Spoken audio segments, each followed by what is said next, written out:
आयात निर्यात और व्यापार पर सारे बंधनों से मुक्त करेगी।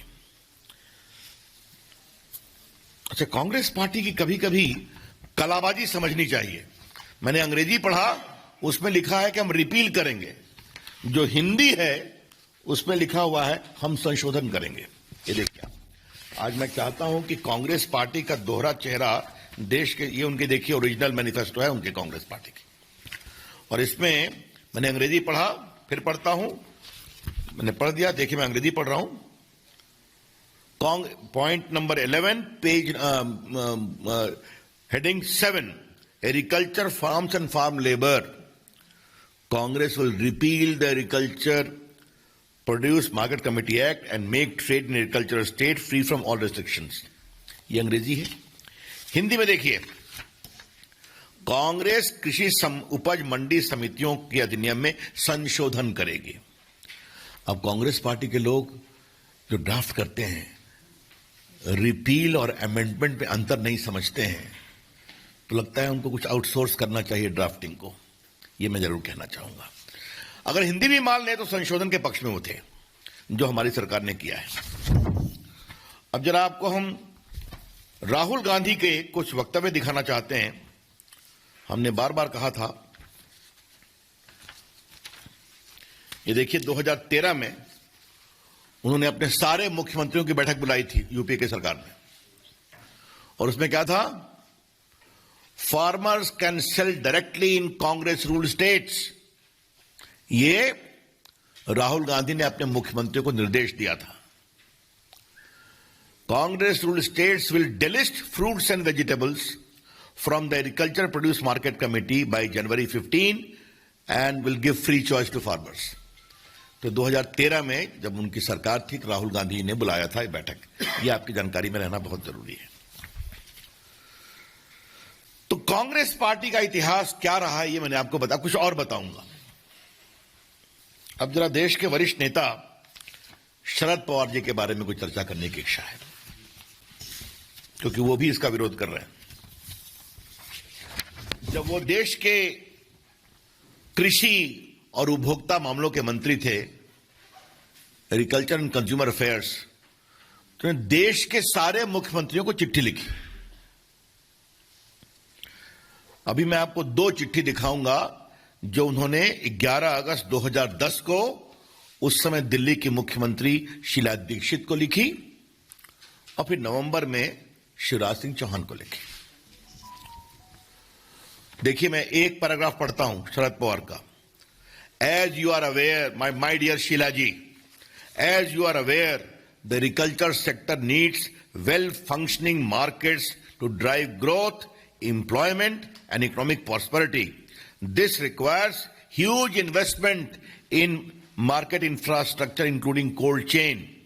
And for this, private sector participation is essential, for which an appropriate regulatory and policy environment needs to be in place. अतः इसमें मंडी एक्ट में बदलाव जरूरी है, प्राइवेट सेक्टर का आना जरूरी है, किसानों को कहीं मंडी में बेचने का अवसर मिलना चाहिए। ये सब इसमें लिखा हुआ है, और ये सब इसमें भी लिखा हुआ है। आपको बताऊं, शरद पवार जी ने शेखर गुप्ता को एक इंटरव्यू दिया था 2005 में यूपीए की सरकार में। उन्होंने क्या, देखिए सवाल क्या है और आंसर क्या है, मैं देश के सामने ले जाना चाहता हूं। What do you see the when do you see the APMC act being abolished?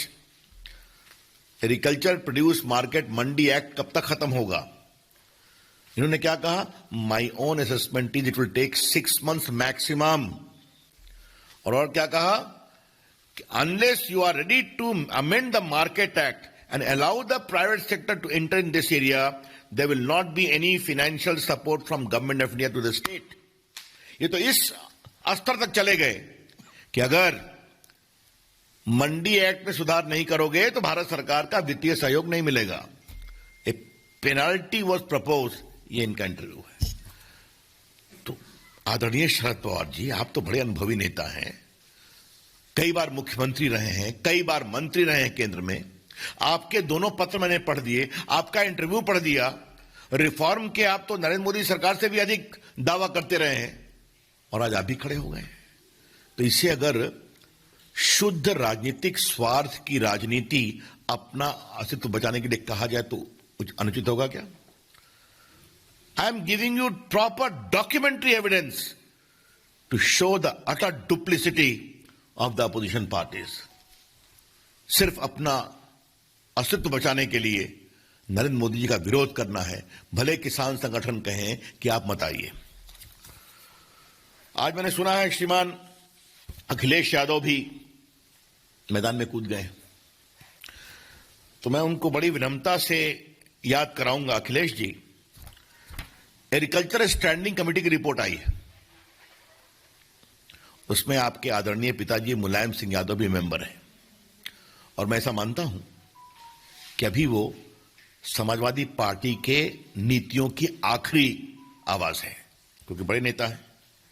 उन्होंने भी बहुत साफ साफ कहा है उस रिपोर्ट में कि यह बहुत जरूरी है कि किसानों को मंडियों के चंगुल से मुक्त किया जाए। उसमें बाकी लोगों ने भी कहा है, अकाली के लोगों ने भी कहा है, और समाजवादी पार्टी हो या शिवसेना हो, जब सदन में बहस चल रही थी इन्होंने इसका समर्थन भी किया, सुधार करने की बात की, कुछ सावधानी खाली बात की, लेकिन इन प्रिंसिपल समर्थन किया था। ये सब रिकॉर्ड पर है, मुझे आपको बताने की जरूरत नहीं है। अब जरा मैं कांग्रेस पार्टी की सरकार के समय जो प्लानिंग कमीशन का एक रिकमेंडेशन आया था वो मैं आपको जरा पढ़ना चाहता हूं। ये 12 से 17 के लिए और 11 में पॉलिसी ऑप्शन जो दिया गया प्लानिंग कमीशन का, तो ये planning commission report title report of the working group on agriculture marketing infrastructure, ये मनमोहन सिंह के समय में जो अनुशंसा थी उसमें क्या लिखा हुआ था? सेंट्रल गवर्नमेंट में enact inter state agriculture produce trade and commerce regulation act under entry 42 of union list. तो आज जो हमने काम किया, हमारे करने के 8-9 साल पहले मनमोहन जी की सरकार ये कर रही थी। 2005 में शरद पवार बोल रहे थे, और ये बात देश के सामने बताना जरूरी है कि जिस समय शरद पवार ये बोल रहे थे 2005 में कि अगर आप सुधार नहीं करोगे तो हम वित्तीय सहयोग देना बंद करेंगे, उस समय मनमोहन सिंह की सरकार का समर्थन कौन कौन कर रहे थे? मुलायम सिंह यादव जी की party, RJD, CPI, CPM, TDP और बाकी सभी। शिवसेना साथ नहीं थी। तो आप तो हमसे भी आगे अधिक जा रहे थे। तो फिर मैं कहूंगा कि ये जो आपका दोहरा चरित्र है शर्मनाक, कि अपने राजनीतिक अस्तित्व को बचाने के लिए भले ही किसान के नेता आपको नहीं बुलाते हो, लेकिन आप किसी भी सीमा तक जाने को तैयार हैं। ये देश के सामने आना जरूरी है। अब जब हम कॉन्ट्रैक्ट फार्मिंग के बारे में एक विषय आपको बताना चाहते हैं, और वो ये है कि इसका भी रिकमेंडेशन 2007 से 12 में मनमोहन सिंह की सरकार के समय हुआ था। और आपकी जानकारी के लिए मैं बता दूं कि कहां कहां मॉडल कॉन्ट्रैक्ट एक्ट लागू हुआ कॉन्ट्रैक्ट फार्मिंग का। आंध्र प्रदेश, आसाम, छत्तीसगढ़, गोवा, गुजरात, हरियाणा उस समय कांग्रेसी स्टेट था, आसाम उस समय कांग्रेसी स्टेट था, हिमाचल प्रदेश, झारखंड, कर्नाटका 2003 में कांग्रेस स्टेट था, महाराष्ट्र 2006 एनसीपी और इंडियन नेशनल कांग्रेस की सरकार थी, मध्य प्रदेश 2003 दिग्विजय सिंह की सरकार थी, मिजोरम, नागालैंड, उड़ीसा 2006 बीजेडी, राजस्थान, सिक्किम, तेलंगाना। तो इन सबों ने किसानों के लिए अधिक अवसर जुटाने के लिए, उनकी इनकम को बढ़ाने के लिए ये कॉन्ट्रैक्ट एक्ट का निर्णय किया। तो मित्रों, हाँ, एक सज्जन और हैं जिनके बारे में मुझे कहना है। मैं सामान्य टिप्पणी नहीं करता हूं, लेकिन हमारे प्रधानमंत्री पर वो इतनी टिप्पणी कर रहे हैं तो मुझे उनके बारे में टिप्पणी करनी पड़ेगी। श्रीमान योगेंद्र यादव के बारे में। हाँ, वो भी खड़े हैं। अब उनकी पार्टी का क्या वजूद है मैं उस पर चर्चा नहीं करूंगा, लेकिन देखिए 3 साल हमारी सरकार के पूरे हुए तो उनका स्वराज अभियान का ट्वीट देखिए। मोदी सरकार washes its hands off APMC act, cite it as a state subject. तो उस समय अगर कहा गया कि एग्रीकल्चर मंडी एक्ट जो है वो राज्यों का विषय है, उनको सुधार करना है, करना चाहिए, तो ये कह रहे हैं आप क्यों नहीं करते हैं। तो जिस समय हम कर रहे हैं व्यापक चर्चा करके, तो आप उसका विरोध कर रहे हैं, तो ये आपके सामने आना चाहिए। आ रहा हूं। अब जब पता नहीं योगेंद्र जी के बाद केजरीवाल जी का नाम लेना ठीक है कि नहीं, लेकिन मुझे लगता है कि मैं ले लूं और ये विषय मैं आपके सामने रख दूं कि जो नया कानून बना है तो इसको 23 नवंबर 2019 को 2020 को क्षमा करें, अरविंद केजरीवाल जी की सरकार ने दिल्ली में नोटिफाई करके गजट करके इंप्लीमेंट कर दिया है। देखिए मैं गजट लेकर बैठा हुआ हूं, तो इधर आप विरोध कर रहे हैं, उधर आप गजट निकाल रहे हैं, ये तो उनका काम है। तो मैंने आपको विस्तार से बता दिया कि यूपीए सरकार के 10 साल में किसानों के सुधार पर मोदी सरकार के बराबर नहीं, कई बार तो कहा कि हम पेनाल्टी लगाएंगे अगर आप सुधार नहीं करेंगे तब। शरद पवार जी ने पत्र लिखा, मनमोहन सिंह प्रधानमंत्री है, प्लानिंग कमीशन ने पूरा विस्तृत पॉलिसी निर्देश दिया, उसको मालूम किया, कई कांग्रेस की सरकार ने इंप्लीमेंट किया। राहुल गांधी ने स्पष्ट कहा 2019 में कि हम मंडी एक्ट को रिपील करेंगे और हम किसानों के लिए पूरे अवसर पैदा करेंगे। तो आप करें तो देश किसानों का कल्याण, हम उसको तरीके से करें बातचीत करके, तो आप सड़कों पे आते हैं। ये हैं डबल स्टैंडर्ड्स, हम इसका जबरदस्त विरोध करते हैं। किसान कुछ निहित स्वार्थों के चंगुल में फंसा हुआ है। हम चाहते हैं देश के छोटे मंझोले किसानों को अपने उत्पाद के लिए नए नए अवसर मिलने चाहिए। और कुछ मैं क्लैरिफाई कर दूं, क्योंकि मैं देश का कानून मंत्री भी हूं, किसानों की जमीन न बिकेगी, न लीज पर ली जाएगी, न बंधक होगी। कॉन्ट्रैक्ट के बारे में अगर कोई सोचते हैं किसान, तो उनकी जमीन न तो बिकेगी, न बंधक होगी, न लीज पर ली जाएगी। The farmers land shall neither be on lease nor will be sold nor mortgaged. उनके जमीन पर कोई देनदारी नहीं बनेगी, वो बनेगी तो फसल पर जो कंपनियां आएंगी। हाँ, बल्कि मैं पढ़ ही देना चाहता हूं section 8, sponsor prohibited from acquiring ownership right or making permanent modification on farmers land premises, उस सब विस्तार से लिखा हुआ है। क्लियर हो गया। दूसरा, आज जो देश में छोटे किसान हैं, मंझोले किसान हैं, अगर वो समय के अनुसार बदलना चाहते हैं, उनके अवसर क्यों नहीं मिलना चाहिए। आईटी विभाग के रूप में मैं इस विषय को देखता हूं। हमने किसानों के लिए एक नेशनल एग्रीकल्चर मार्केट नेम बनाया है, समझे आप, जिस पर किसान अपने को रजिस्टर कर सकता है, अपनी फसल बेच सकता है। सिर्फ आपको मैं कुछ आंकड़े देता हूं और देश के सामने आपके माध्यम से आना बहुत जरूरी है। अभी तक 21 प्रदेशों में 1000 मंडियों ने रजिस्टर किया है नेम पर। 1000 mandis of 21 states have started functioning after being registered on National Agriculture Market Portal. कितने फार्मर हैं रजिस्टर्ड? 1,68,00,000। कितने ट्रेडर हैं? 1,51,000। ठीक है। और कितने का व्यापार हुआ है? 1,15,000 करोड़ रुपए का। तो आपने देखा, हमने किसानों को एक डिजिटल मंडी दी तो देश के तमाम मंडियां जुटी 1021 प्रदेशों में। 1,68,00,000 किसान जुटे और 1,15,000 का व्यापार किया है। आप अवसर देते हैं तो इस तरह से किसान उस अवसर के अनुसार अपनी इनकम को बढ़ाने के लिए और नए नए अवसर खोजता है। मैं सिर्फ आपको एक बात और बता के अपनी बात समाप्त करूंगा, बाकी तो सारे विषय आ गए हैं। ये हमने सिर्फ आपको 2 चीज मैं बता दूं। इस कानून के पारित होने के बाद भी हमने खरीफ में जो फसल होती है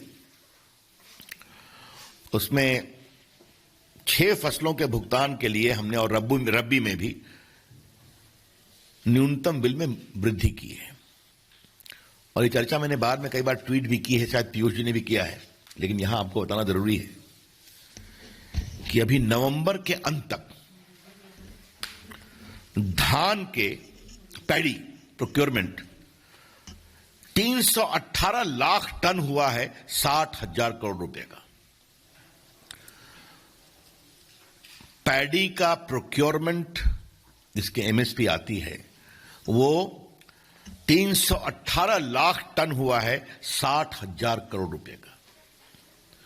और इसमें से सिर्फ पंजाब ने 202.77 लाख टन का प्रोक्योरमेंट हुआ है, यानी 64%।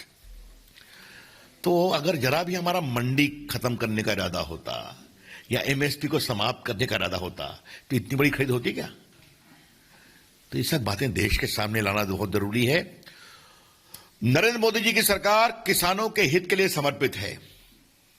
नरेंद्र मोदी जी की सरकार किसानों के लिए नए नए अवसर तलाश कर उनकी इनकम में और मजबूती करना चाहती है। नरेंद्र मोदी जी की सरकार देश के किसान और किसानी को अनावश्यक नियंत्रण से मुक्त करना चाहती है, जिसके कारण उनके विकास में परेशानी हुई है। हां, एक अंतिम बात मुझे लगा कि मैं आपके सामने रख ही दूं। बहुत चर्चा हो रही है तो एक विषय पंजाब के नेता, बाकी लोग भी विरोध कर रहे हैं। ये देखिए, 8 मार्च 2019 को पंजाब के मुख्यमंत्री ने पेप्सी का एक बड़ा प्लांट इनॉग्रेट किया, आलू वगैरह सबके लिए, और 5,000 लोगों को नौकरी मिलेगी। तो अवसर के लिए आप आता है तो आप काम कर रहे हैं, हम बड़े बड़े अवसर की बात करते हैं तो आप विरोध कर रहे हैं। तो मित्रों, ये जितनी विपक्षी पार्टियां हैं ये किसानों को भ्रमित कर रही हैं। इनका पूरा चेहरा शर्मनाक दोहरे चरित्र का है। Their entire approach is of shameful double standards. They are seeking to confuse based upon wrong facts. और दूसरी बात, जो काम आपने करने की कोशिश की, जो आपने पूरा नहीं किया, जिसको आप सही मानते थे, आज व्यापक चर्चा के बाद हम उसको आगे बढ़ा रहे हैं तो आप विरोध कर रहे हैं, सिर्फ अपना राजनीतिक अस्तित्व बचाने के लिए। हम उनके इन पूरी धारणा का पूरा विरोध करते हैं, उसकी भर्त्सना करते हैं, और देश का किसान सच्चाई को समझता है। धन्यवाद। I am open two questions now. हाँ, क्षमा करिए, थोड़ा मैंने विस्तार से बोला क्योंकि देश के सामने ये सारे सच जाने जरूरी थे।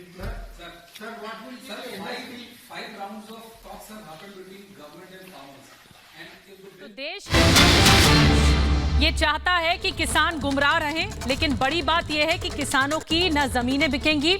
रविशंकर प्रसाद केंद्रीय मंत्री ने बड़ा बयान दिया, और किसानों की जमीन लीज पर नहीं ली जाएगी। साथ ही ना हमारी मंशा मंडी बेचने की है और ना हमारी मंशा एमएसपी को लेकर एमएसपी खत्म करने की है। तो ये एक तरह से जो विपक्ष लगातार विरोध कर रहा है अपने राजनीतिक वजूद के लिए, अपने राजनीतिक अस्तित्व के लिए, ये विरोध के नाम पर सिर्फ विरोध हो रहा है और हर मुद्दे पर विरोध करता है विपक्ष। विपक्ष का ये दोहरा चरित्र है।